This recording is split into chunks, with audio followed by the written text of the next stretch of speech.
ሰላም ጤና ይስጥልኝ የቻናሌ ተከታዮች እንዴት ናቸው? ደህና ናቸው? እኔ ጋር ያለው እግዚአብሔር ይመስገን። አዲሶቹ በላይክ ነባሮቹ ደግሞ አዲሶቹ ላይክ ሰብስክራይብ ነባሮቹ በላይክ ግቡ። እንግዲህ ትናንት የተፈጠረውን አይተናል። ቡዜና ዳኒ እና ቡዜ አብርሽና ሄርሜላን አገናኝተዋቸው ነበረ። አብርሽም እንግዲህ ያው ጊዜ ይፈልጋሉ፣ እኔ እኮ አልመረኩም፣ ስለዚህ አንቺ የምትሰቢበት እኔ ልሰብበት ብለው ተለያይተው ነበረ። ነገር ግን ደግሞ ዛሬ ላይ እንግዲህ ሄርሜላ እንግዲህ ከራሷ ላይ እንግዲህ ጉዳት ልታደርስ ነበረ።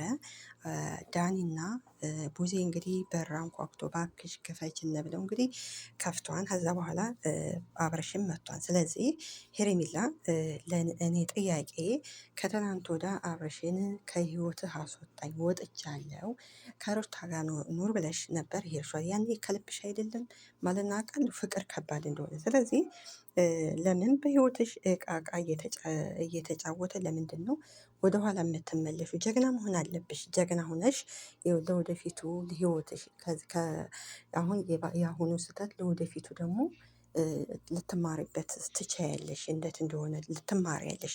ነገር ግን አሁን ይሄ ልጅ እንግዲህ አሁን ከማንኛችሁ ልሁን እያለ ግራን የገባው ከሩታ ልመለስ ከልጅ እናቴ ወይስ ደግሞ ከአንቺ ጋር ልመለስ እያለ ግራን የተገባው። ለዛ ነው መወሰንም ያቃተው። ወደ አንቺ እንዳይመጣ የልጁ እናቷ ሩታ ወደ ሩታ እንዳይሄድ ደግሞ ያንቺን ያበላሽው ህይወት አለ። ለዛ ነው እንደዚህ ምን። ስለዚህ እዚህ ሁሉ ጣጣ ምንድነው? ቀላል እኮ ነው። አንድ ወር አሁን ምሳሌ የቡና ሱስ አለ፣ የሻይ ሱስ አለብን አይደል? እሱን ሱስ ልንተው ስንል የተወሰነ ወይ አንድ ሳምንት ወይ አንድ ወር ሊፈጅብን ይችላል። ስለዚህ አንቺም አንድ ወር ሊፈጅብሽ ይችላል። ያለሽ አማራጭ ምንድን ነው? ወደ ቤተ ክርስቲያን ሄደት ብለሽ ወደ መንፈሳዊ ቦታ ሄደሽ ለመርሳት ብትሞክሪ ደስ ይለኛል። አሁን አብራችሁ ብትቀጥሉ ማፊ ፋይዳ። ምሳሌ ደግሞ ሌላ ሴት ልትመጣ ምክንያቱ የስራ ጉዳይ ስለሆነ እንግዲህ እንደምታዩት ዛሬ ሩታ እቃውን ይውሰድ ሁለት ሴት እሷን ከዛ እኔን ከዚህ እያስለቀሰ ስለሆነ አልፈልግም ብላለች። ስለዚህ አንቺን ቆፍጠን በይና እስኪ አልፈልግም በይ። ቢያንስ አንቺ ትሻላለሽ ከልጁ እናት ማለት ነው። እሷ ቢያንስ ልጅ ይዛለች፣ ልጅ ስለያዘች ልጅ አለ፣ የሚያለቀስ ልጅ አለ። እስኪ አንቺም እኔም አልፈልግም በይና ከአብርሽ ህይወት ውጭና እሱም ወደ ልጁ ይመለስ። ምክንያቱም አይሆንሽም። ለምን መሰለሽ? ምሳሌ ልጁ ሊያገኝ ወደ ሩታ ሲሄድ እንግዲህ አይ የሆነ ስቃቃን ሂዶ ነው ከእሷ ጋር ምናምን እያልሽ እየተሰቀቅሽ ያለ ነፃነት ከምትኖር ከአብርሽ ህይወት ወጥታ የራሷ ህይወት ብትኖር ደስ ይለኛል። እዚህ ቀደም አይታችሁ እንግዲህ አብርሽ ሳይነጋት ወደ ሩታ ቤት ሄዶ ሩታ ቤት እንዳገኘችው አይታቸዋን እንግዲህ አይደለ?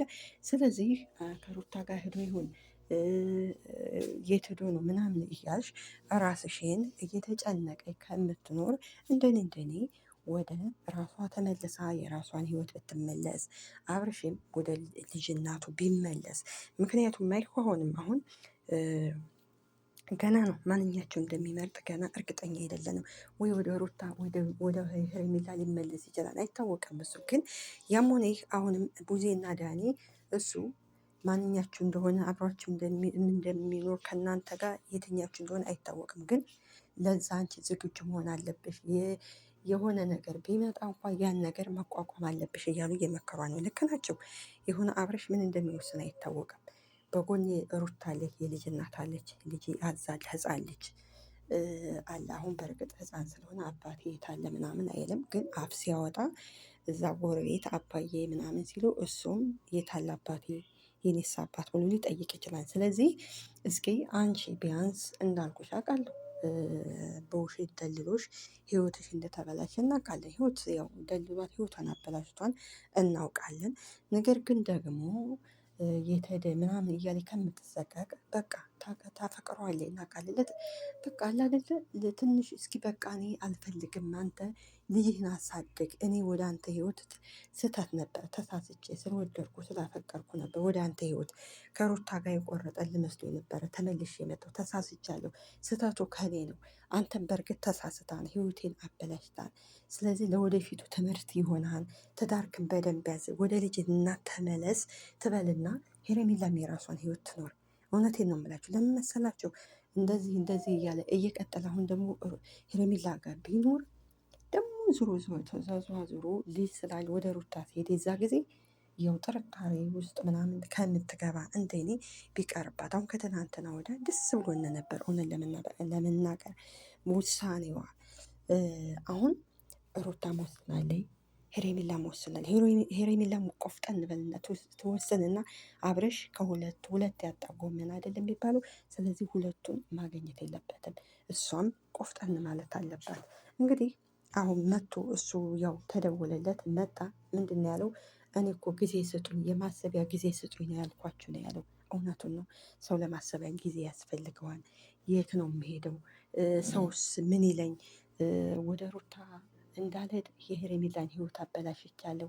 ወደ ሄሬሜላ እንዳልመለስ ደግሞ ወደ ሄሬሜላ ጋር እንዳልሆን የልጅ እናቴ ሰውስ ምን ይለኝ እያለ አሁን እየተጨናነቀ ነው። ስለዚህ አስቦበት ኋላ እንዳይናደድ እንዳይቆጨው አስቦበት እስከሚወስን ድረስ ለምን እናንተ አትረጋጉም? ሄርሜላ አንቺን ብትሆኝ በቃ እምቢ ካለ ስለዚህ ከመጀመሪያው እኮ አንቺ ጋር ይኸው በደንብ ማርያምን በደንብ አደርጋችሁ ህይወት እንኳን ሲያቅፋት እንኳን በደንብ እንደ በፊቱ አያቅፍም። ያ ማለት ሄርሜላም አይፈልጋትም ማለት ነው። እሱ የፈለገው ከሄርሜላም ከሩታም ከሄርሜላም ከሩታም እያለ እንዲኖር ነበር የፈለገው። ነገር ግን ሳይሳካለት ቀረ።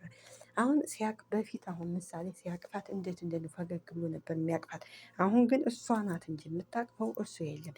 ስለዚህ ከእሷ ፍቅር ሲኖር ደስ ይላል። ነገር ግን እሷ እያፈቀረችው እሱ ደግሞ ካላፈቀራት በግድ ተቀበላት አይባልም። ካላፈቀራት ማለት አይደ ትናንትም አይታቸዋል እንዴት እንደሚያቅፋት ዛሬም ልክ እንደዚህ ሆኑ። ስለዚህ እሷ ለምንድን ነው ከምትጎዳ? ገና እኮ ወደ ልጅ ናት፣ ገና ህፃን ናት። አላረጀች ወይ እድሜ ሄዳን አላለች፣ ገና ናት አይደለ? ካብረሽ ያለው ህይወት ከተበላሸ ሌላ ህይወት እኮ መጀመር ይቻላል። ቀላል እኮ ነው ሴቶችዬ። ለምንድን ነው ራስስ መጉዳት? አሁን ራሷን መጉዳት የለባትም። ይሄ ጥሩ አይደለም። ሩታን ብትሆን ራሷን መጉዳት የለባትም። ከዚህ በላይ መለመንም መለማመጥም የለባትም። ልጅ ችግር የለውም። ልጅ ጸጋ ነው። ያጋ ልጇን ታሳድጋለች።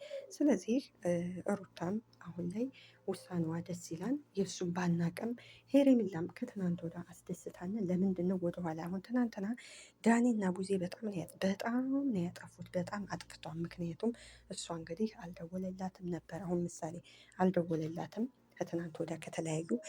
እሷ ደግሞ አሁን ተስፋ ስላልቆረጠች ስትደውል ስልክ ስለማያነሳላት ነው ይሄን ያደረገችው እና ለእኔ ተገቢ አይደለም። ስለዚህ ወንድምሽ የሚልሽ ምክር ብትሰሚ ከዚህ ድራማ ከሆነ ህይወት ወጥተሽ ዝብርቅርቅ ያለ ህይወት እየተዘበራረቀ ስለዚህ ሳይቃጠል በቅጠል ይላል የሀገሬ ሰው። ስለዚህ በትኩሱ ከዚህ ልጅ ህይወት ወጥታ የራሷን ህይወት ብትኖር ደስ ይለኛል። ምክንያቱም የባስ እየተቀጣጠለ ምንም መፍትሄ ላያመጣ ነገር ምንም መፍትሄ አሁን ለጊዜው እሺ ሊል ይችላል ወይ እሷ ጋር ወይ ሮታ ጋር ይሄዳል። ግን እንደምታዩ ነው ሲያቅፋት እንኳን እንዴት እንደነበረ በስመ አብ ያለም። ላይክ ሰብስክራይብ አድርጉ ቅመሞች፣ እየሰወዳችሁ ለማንኛውም